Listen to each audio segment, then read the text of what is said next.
Okay, so if you are not in class for the graphing logs lesson, I am making this video for you. So logarithmic parent functions are just f of x equals log base b of x, where that b can be any base that you want it to. A log function is actually the inverse of an exponential function. So we have to remember what inverses means. Remember, inverse kind of means opposite. If I were to find the inverse of an exponential function, I would get a log, and same if I found the inverse of log, I would get an exponential function. So here, we're just going to use our graphing calculator real fast to sketch the following graphs and kind of see what the shapes look like and how they compare to each other. So I'm going to turn mine on. I will have, it just says log, so I'm going to use the regular log button of x, and then I'm going to make sure that I change mine. So look at where, if you didn't see, when it first got graphed, it kind of came up like this, and then came across. So we are going to look something like this, okay?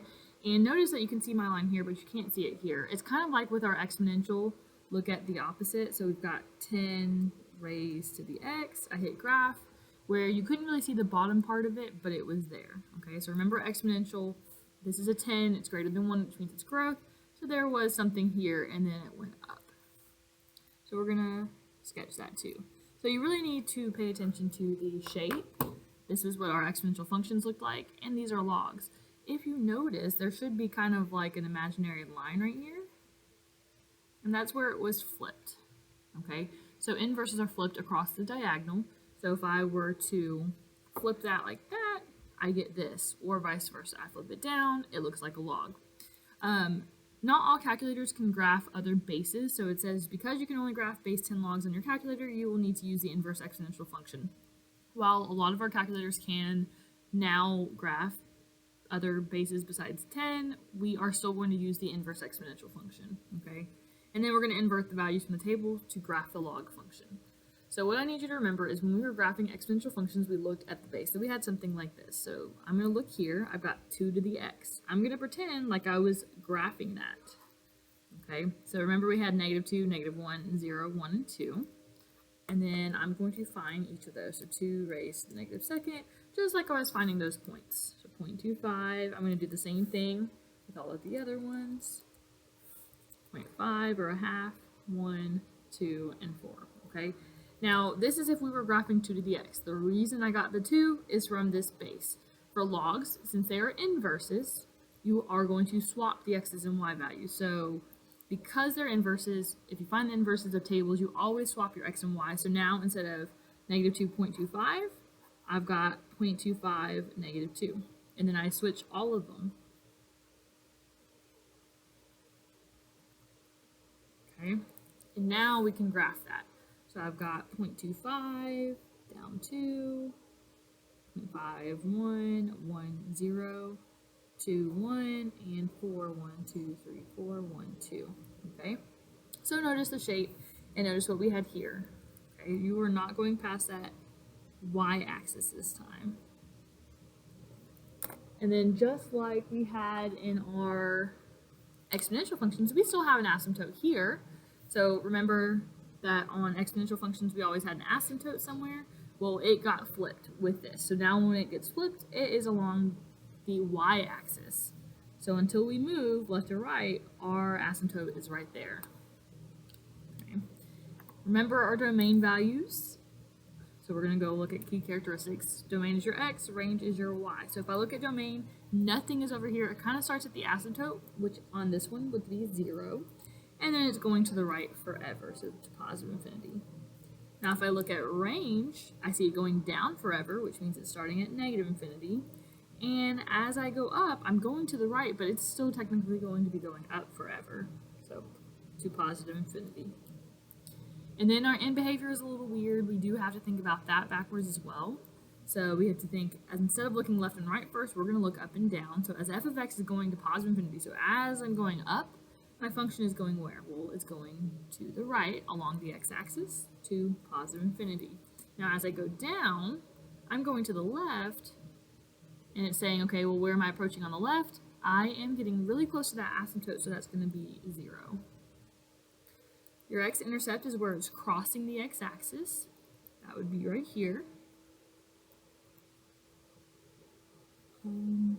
So let's see, 1 comma 0, and my asymptote this time is x equals 0. So before we had y equals because it was going across.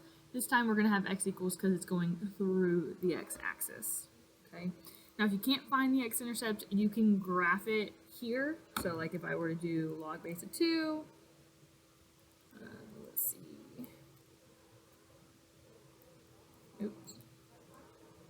The math, log base of 2 to the x, and I went to the table. I'm going to find where y is 0. That's right here, and my x value is 1, so that would be your x-intercept. Okay, so let's look here. Let's do that one again. We've got a base. We have 1 to the 3rd, so we're going to pretend like we're finding those points.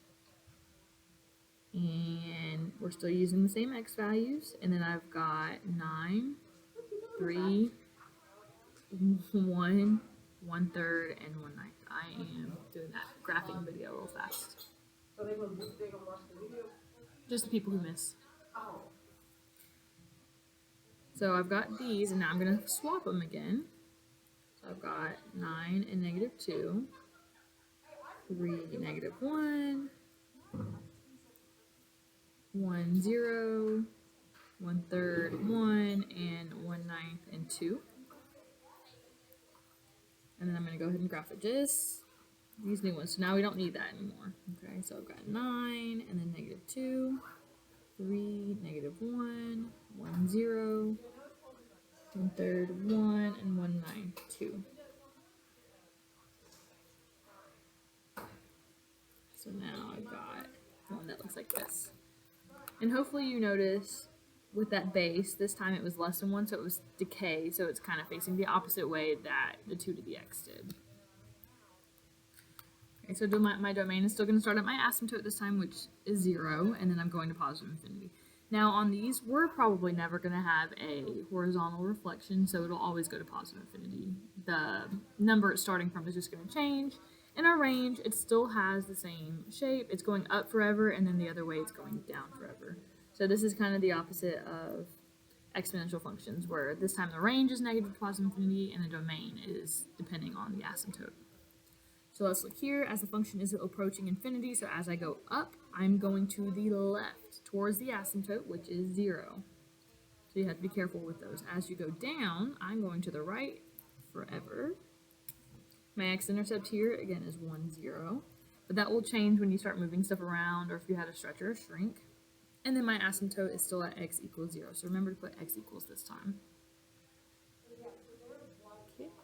All right. So before we go to the back, these are like parent functions. Now we're going to look at some transformations. So our general transformation, we still have an a out front. That's your stretch or shrink or reflection.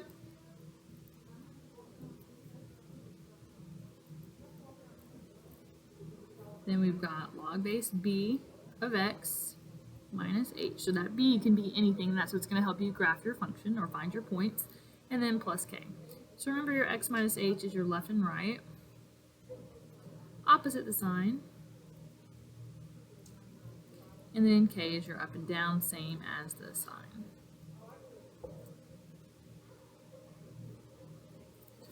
So I'm going to turn to the back and I'm going to do a couple of things. So I noticed that my base is 4. And I'm going to find the points for 4 to the x, and then I'm going to change them over. So once you do this a few times, you can probably write them backwards starting out. So let's see, 4 to the -2nd is 1/16. But I will check for you anyways. Yep, 1/16. So that's 0.0625. And then 0.25, 1, 4, and 16. And then I'm looking for a transformation. I don't see anything in front, so there's no stretch, shrink, or reflection. But I do see x minus 1. So that's your left or right. Remember, it's opposite the sign, so we go right 1. And then there's nothing behind the parentheses, so we are just staying at right 1. I'm going to go right 1. I've got this. Remember, our asymptote is vertical this time. And that's going to be the weird thing. And then I'm going to flip my points before I graph them. So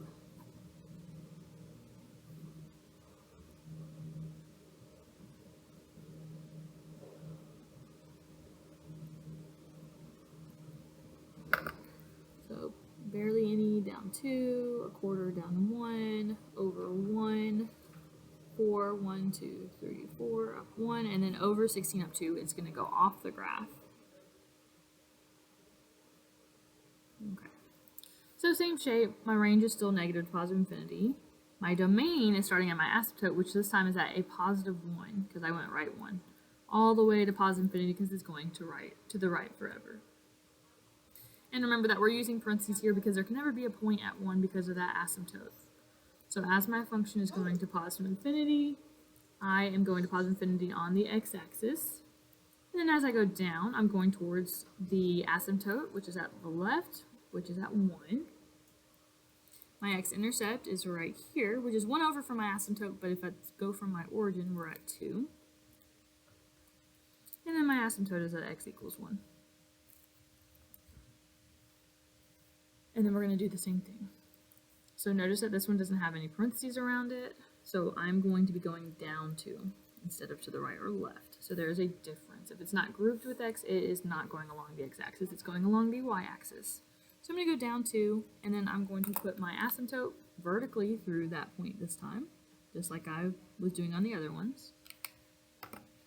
And then I'm using my 3 to the x for my points. I'm actually going to go ahead and write them backwards. So I'm going to start here, and then I have 3 to the x. So I've got 1/9, 1/3, 1, 3, and 9.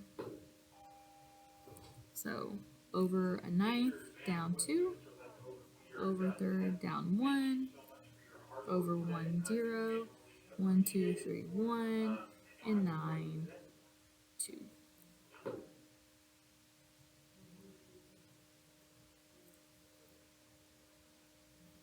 So my domain starts at my y-axis, so 0 to positive infinity. Range stays the same, negative infinity to positive infinity, or all real numbers.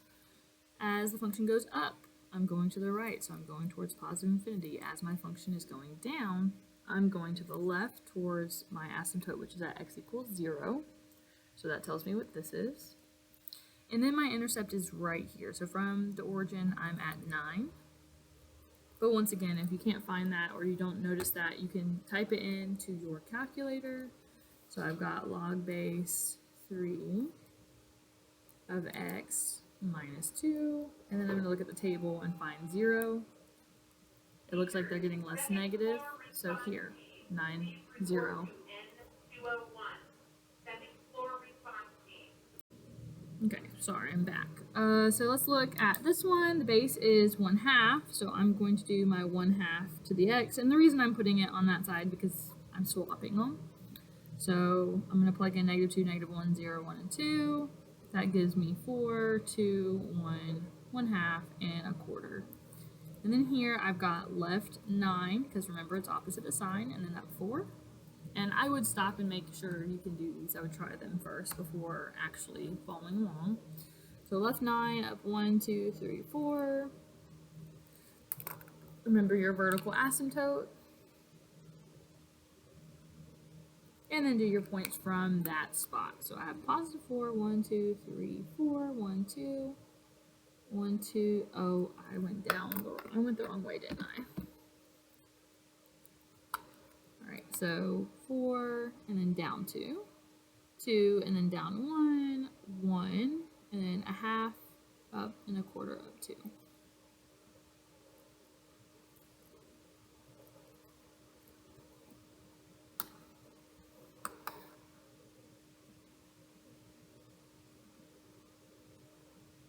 Oh man, I got that right. Sorry, I thought I did something wrong.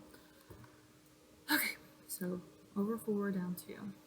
Alright, so my domain, I start from left 9, so -9 to positive infinity. My range is still negative to positive infinity. In behavior, as the function goes to positive infinity, I'm going to the left towards my asymptote at -9, and then the opposite way, I'm going to positive infinity. So as I go down, I go to the right. My x-intercept I can't actually see, so I'm going to use this, and I've got 1 divided by 2, x plus 9, and then plus 4, and then my table, and I'm looking for 0. It looks like my x-intercept is at 7. And I just kind of lucked out that I didn't have to look for that. Sometimes you have to go up and down the y values. And then my asymptote is at x equals -9. So once again, I would pause it here and try the next one.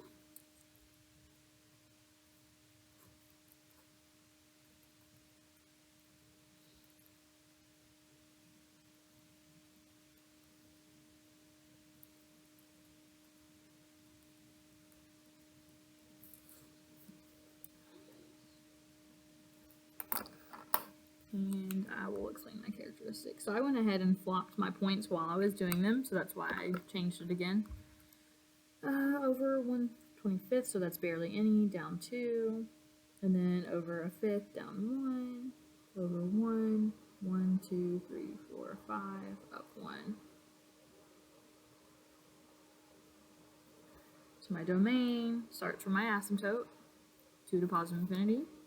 Range is still negative to positive infinity. As my function is going up, I'm going to the right towards positive infinity. As my function is going down, I'm going to the left towards my asymptote, which is at 2. My intercept is right here, so it's 2 point something. Let's see, 1/5 is 2.2, so 2.2 comma 0, or 2.23, something like that. Let's double check. Oops.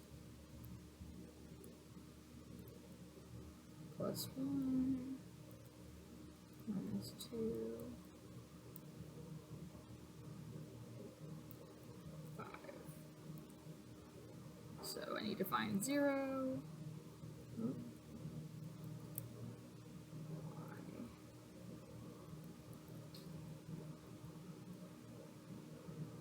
Alright, so for this one, because it's a decimal, we're not going to be able to see it because they only give you the x values as whole numbers, but I can actually see it here. So I'm like 1/5 from that spot, so that's like 0.2. So that's why I have 2.2. And then my asymptote is at x equals 2. Okay, so let me know if you have any questions, and I'll help you as much as possible.